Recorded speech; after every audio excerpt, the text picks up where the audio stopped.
Amigos do História Santos debate. Vojvoda deve, no clássico contra o Corinthians, testar a formação com 3 zagueiros, 2 laterais mais alas, mais espetados, um time mais leve, ou deve manter esse padrão do 4-4-2, variando para o 4-3-3 com a bola no pé, 4-4-2 sem a bola no pé? Cara, é um debate que eu quero abrir com vocês, porque o Vojvoda, ele está observando estas movimentações. Só que para o clássico de quarta-feira na Vila, ainda não definiu se ele mantém aquele padrão que trouxe o Santos em 5 partidas sem perder, depois perdeu a última, ou se ele modifica porque vai enfrentar o Corinthians. E outro debate que eu quero levantar aqui: para você, torcedor do Santos, a Vila Belmiro vai fazer a diferença nesse clássico ou não?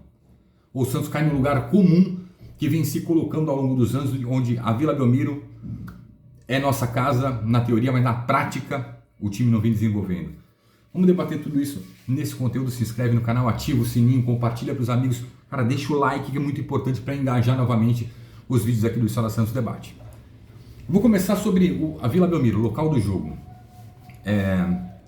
Cara, há muito tempo que eu não vejo, e não por culpa da torcida, e sim por culpa dos times montados ao longo desses últimos 5 anos, a Vila Belmiro sendo um grande diferencial para o Santos. Antigamente, nas rádios, TVs, em qualquer transmissão, jogo na Vila Belmiro, putz, Santos é favorito. Não tinham a menor dúvida, o Santos é favorito, pela atmosfera da Vila, porque a torcida amassa o adversário, pressiona o adversário. Ao longo dos anos, eu digo ali, depois da perda da Libertadores para o Palmeiras, nos anos seguintes, a gente veio começando a ver a Vila Belmiro não sendo um grande diferencial para o time. Um time mal montado, times mal montados, investimentos mal feitos. E aí a torcida o campo não contagia mais a torcida tenta contagiar o campo não responde, e aquela relação fica meio abalada. Nada melhor que um clássico para você resgatar isso, trazer o teu torcedor. Eu sei que os jogadores do Santos querem isso. Eu sei que eles lutam por isso também, pela vitória e pelo resgate da força da Vila Belmiro. E esse clássico contra o Corinthians, ele pode ser também um grande diferencial para esse resgate do torcedor. Vão ser 2 jogos na sequência na Vila Belmiro. Corinthians, o clássico, e depois Vitória, que não vai ser mais no Morumbi, vai ser na Vila. 2 jogos importantes que, se o Santos conquistar 6 pontos, deixa legal o Z4 para trás e tem o resgate do torcedor, da força da Vila. Começa a dar os primeiros passos para retomar a Vila Belmiro para si.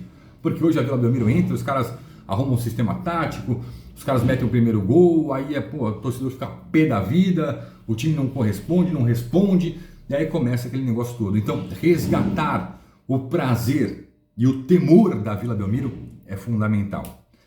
Sobre a formação tática do time, eu estou lendo esse comentário aqui. Formação tática. Nem sempre 3 zagueiros significa que o time é defensivo, é um time que vai se defender para depois atacar. Não significa. Eu aprendi isso ao longo do tempo trabalhando com futebol. Quando se colocam 3 zagueiros, não sei se você concorda comigo, você vai comentando, sempre fica um na sobra, os 2 outros abrem. Então ficam 2 zagueiros abertos, um mais na sobra. Os laterais se transformam em alas, eles vão mais para o meio de campo para frente. Um volante ali, se quiser, ele entra para formar uma linha de quadra defensiva. O outro sai um pouquinho mais com meia. Aí você tem 2 jogadores de movimentação na frente. Então você tem movimentações alternativas muito mais interessantes, verticais e ofensivas. E defensivamente você consegue compor com 2 linhas de 4. Ou até uma de 4, a outra linha de 5 e um só no portador da bola. Cara, isso é uma coisa que eu fui observar, e observei vários vídeos e vários jogos assim com times com 3 zagueiros muito mais ofensivos do que times que jogam no 4-3-3. Com ponta ali, ponta aqui, que na verdade não são pontas, eles são secretários acompanhando o lateral adversário, servem para marcar o adversário, um centroavante perdido ali, se cotovelando com os zagueiros, e 2 volantes, geralmente o meia não consegue pifar os caras da frente, porque 2 dos extremos estão marcando, o outro está lá se acotovelando com o zagueiro, perde em superioridade numérica no ataque, aí você vê os 2 volantes entrando ali para, enfim, o 4-3-3 hoje, ele é muito mais tático-defensivo, na minha visão. Não é aquele 4-3-3 do Santos em 2015, com o Giovani, o Gabigol, o Ricardo Oliveira, que abriu os caras, e tinha um meio de campo que segurava. Não é. Hoje, 3 zagueiros é uma alternativa interessante para o Vojvoda observar como o Santos se comporta. Não sei se contra o Corinthians há necessidade disso. Depende muito. de treinar esse time. Talvez o Vojvoda possa ter utilizado, e aí só abriu o treino de ontem, e se assiste pouco aquecimento, treino de finalização, essas coisas, mas talvez ele possa ter utilizado esse tempo, esse período, e vá utilizar até lá para de repente armar esse time mais ofensivo, mas com 3 zagueiros, uma segurança maior, um equilíbrio maior entre os setores. Ou ele vai no 4-4-2, e não acredito que ele mude. E o 4-4-2 com Lautaro e Guilherme, por exemplo, é de movimentação. O Guilherme, eu já falei, ele é muito largado na esquerda. Acho que ele não tem que guardar muita posição, ele tem que circular, como o Lautaro faz. Ele circula, tá em todos. O mapa de calor do Lautaro Dias é muito interessante, né? Circula muito, até no meio tem, pela direita, pelo centro, pela esquerda, até próximo do Guilherme, pulando ali para tabelar, ele tá. Mas esse 4-4-2 é o que o Vojvoda vem utilizando. Talvez precise um pouquinho mais de verticalidade. Fabiano fala, eu testaria o Adonis na sobra, o Alexis e o Luan Pérez. O Aberto, o Adonis na sobra, com o Souza na esquerda, nada contra o Escobar, o Souza é muito mais ofensivo. O Igor Vinícius na direita, para mim tá melhor que o Mike. Você colocaria o João Schmidt como primeiro volante, o Zé Rafael do lado ali do Rolheiser, tá? E na frente o Lautaro e o Guilherme. Se precisar dar uma modificada, dar uma incendiada, você tira um zagueiro, bota o Robinho Júnior e incendeia.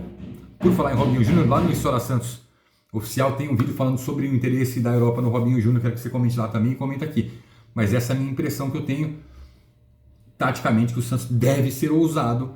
3 zagueiros não significa para mim que é um time defensivo, e sim um time que vai procurar atacar, que vai ter muito mais alternativas ofensivas do que um time no 4-3-3 ou no 4-4-2.